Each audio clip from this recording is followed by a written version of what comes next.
As always, I do have a few updates and celebrations. I want to start off by just saying Happy New Year. This is our first convening since the new year, and certainly hope that everyone had an amazing holiday season. You were able to get renewed and refreshed and enjoy family and friends. So Happy New Year to everyone. As always, we do have some recognitions for years of service. Do we have a video for that, Ms. Brown?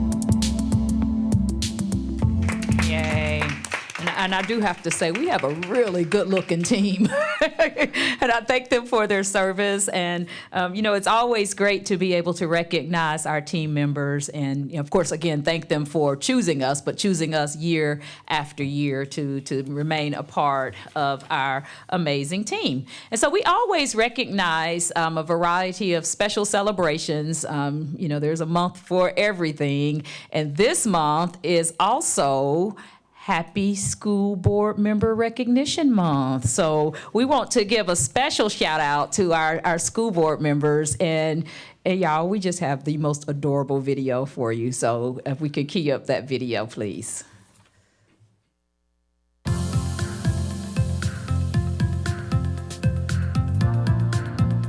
Did you know? January is School Board Recognition Month. It's the perfect time to show some love and gratitude to the amazing people who help make our schools awesome. Let's take a moment to give a big shout out to Orleans Parish School Board members. Thank you, President Olin Parker. Thank you, Vice President Carlos Zerbagan. Thank you, Ms. Leela Jacob Eames. Thank you, Board Member Ethan Ashley. Thank you, Dr. Ronaldo Batiste. Thank you, Board Member Catherine Bodwin. Thank you, Board Member Nolan Marshall. Thank you for your service. Thank you for your commitment. Thank you for your excellence. On behalf of all of NOLA Public Schools, we say thank you, board members. We appreciate your service, your support, and your commitment to our school system and to our community at large. Happy National Board Member Appreciation Month. Thank you.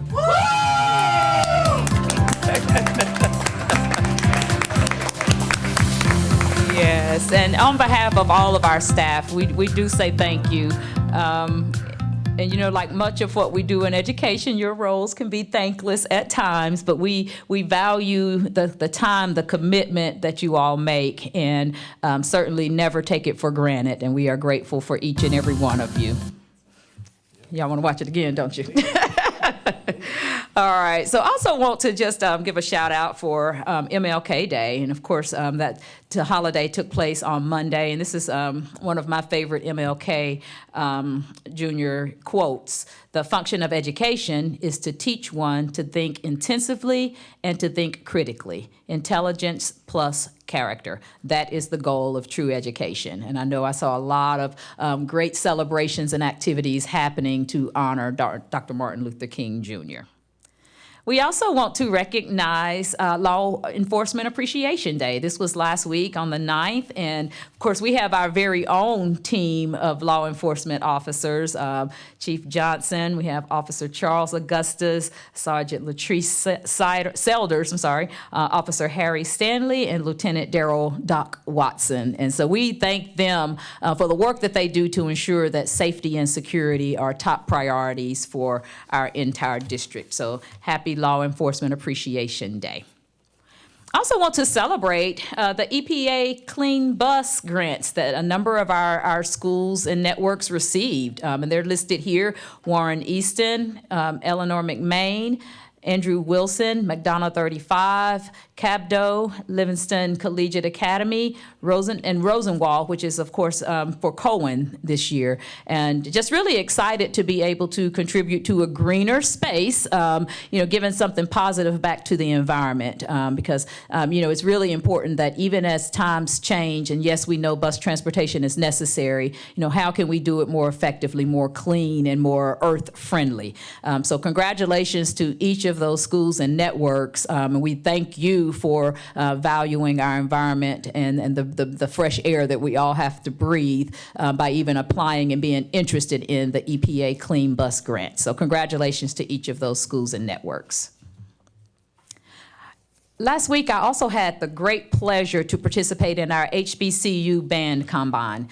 And it was band and dance, actually. And y'all, this is such a great opportunity for our scholars. We know that athletes have combines all the time where they get to showcase their talents and get to really have some face time, some in-person time with recruiters. Well, our band and dance scholars had the opportunity to do that as well. And it was really awesome to be able to see their excitement and their nervousness as they were prepping. One of the things that made me most excited about it is the fact that our team members, our band directors and their staff worked closely with scholars to ensure that they were prepared for success.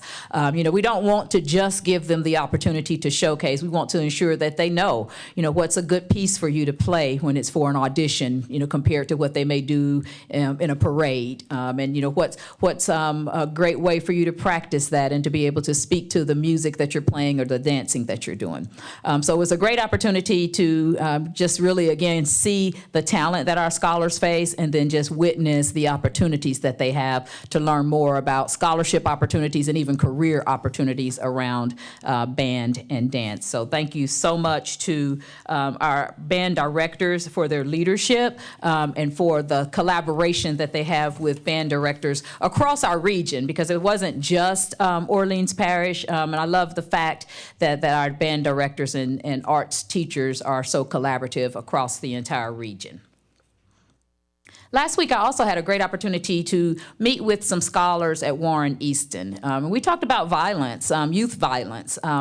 I'm a part of a number of different groups where we are looking at problem solving and looking at the impact that various aspects of our community have on our scholars. And so to be able to talk to them about their experiences and their concerns was extremely enlightening for me. Even touching on, of course, the mental health and touching on the impact that they've had over years. Some of our scholars have experienced trauma since a very early age. And I look forward to visiting with other schools and having this conversation. We do have a survey that was pushed out to all of our scholars where it's addressing those same questions around violence and the impact that violence has on their lives. And the goal is to problem solve. The goal is to have that conversation and making sure that scholars' voices are amplified while at the same time looking for solutions so that we can ensure that we do have a safe community for our scholars. All right. NOLA Public Schools and UNA have renewed the Orleans Instant Admit program, and this solidifies our commitment to enhancing educational opportunities for all of our Orleans Parish scholars. The program simplifies the admission process for all of our local high school students and ensuring a streamlined access to UNA. And students must graduate from one of our high schools with a TOPS Opportunity Scholarship core high school curriculum, and they must maintain that core GPA of 2.5 or higher, and then, of course, submit the application. Successful candidates will automatically be considered for academic scholarships, and those scholarships range from $2,000 to $5,000 per academic year, which are renewable for 4 years. And so that's a huge asset and benefit to our scholars. And this collaboration just really helps us remove barriers and inspire the next generation of our leaders to make sure that we're providing them that seamless higher education. And so I do want to thank UNO, and we've got some time planned in the near future where we're getting together to talk about some other opportunities and some other partnerships that we can have to support our teachers as well as our scholars. Also want to note that NCAP has been extended. It will close on January 26th. Originally, it was supposed to close tomorrow, but we are extending it for a week, and our teams are available to support families who need support. And, you know, one reason that we did extend it is because of Lafayette Academy, and we do want to ensure that we have time to work closely with our families. And so that extension will go until next Friday, and our commitment will remain to ensure that we have targeted match results by April 30th. We did have to look closely at the numbers and the dates and the timeline to ensure that we would still be able to meet that specific deadline, because we also know that families don't want to wait any longer than necessary to find out which schools their scholars were matched for. And so for assistance, for anyone who needs assistance, please email us at enroll@nolapublicschools.com. Early childhood applications are available as well, and Dr. Fulmore did a wonderful job sharing our enrollment update. So please make sure that if you or anyone that you know has babies birth through age 4, to please go ahead and apply and let us know how we can support you with that as well. Couple of upcoming events that I want to highlight. Our Joyful Educator January edition will be coming up on January 30th. And thank you to Junior Achievement for hosting us again. And it's been such an amazing time to be able to hang out with our teachers and just let them know how much we value and appreciate them. And so that next iteration of the Joyful Educator is January 30th at 5:30 at Junior Achievement. Also, look for more information about some Black History Month celebrations that will be coming up over the course of the next few weeks, beginning in February. I am creating a scholarship, and this is a personal scholarship that I will be funding, the Dr. Avis Williams Equity in Action Scholarship. And so more information will be shared next week with our seniors so that they can apply for that scholarship, which will be awarded at a culminating Black History Month event that will take place on February 29th. So more information about that soon. Also looking forward to engaging with the Arthur School. And you guys may remember we did have members of the debate team from the Arthur School here a month or two ago, where we were celebrating them being recognized nationally. So looking forward to posing a couple of questions around Black history and hearing them debate about it. And then also Bethune Elementary Charter School has agreed to host a quiz bowl on Black history. And so we'll be solidifying dates for those events and sharing more information. And if anyone out there is listening and want to help work with us, then by all means reach out to us, because we would love to have your partnership. All right. Finally, I want to just talk briefly about our strategic plan of action. And I know you guys have heard tonight about the 5-year portfolio plan, the strategic plan, and a number of other initiatives. And one of the things that I want to really clarify is that when we think about the work of the district, the strategic plan of action is the big umbrella under which everything else falls. So in other words, yes, we have a 5-year portfolio plan. We have an enrollment plan. We have our facilities plan and so forth. All of those items fall underneath some part of our 5-year NOLA PS Evolve strategic plan of action. And this is just giving you an update on the work that our squads are doing. I'm not going to read all of it to you, but just want you to be assured that we are unpacking each of these goals, and teams are being assigned to go ahead and start looking at specific strategies and making sure that we are aimed at meeting the timelines that are discussed. And to Mr. Marshall's question earlier about the way that we'll measure it in terms of the scoreboard, I'm really looking forward to being able to have that visual, because as we move forward, that will become a data point that I would share at the board meeting as well, where we can actually look at, say, goal 1.6 and look at the progress that's being made towards accomplishing that goal. So I'm not going to go through each of these, but just wanted to be able to share this with the board so that you can see that it's not a plan on the shelf, as Mr. Simmons often says, a POTS.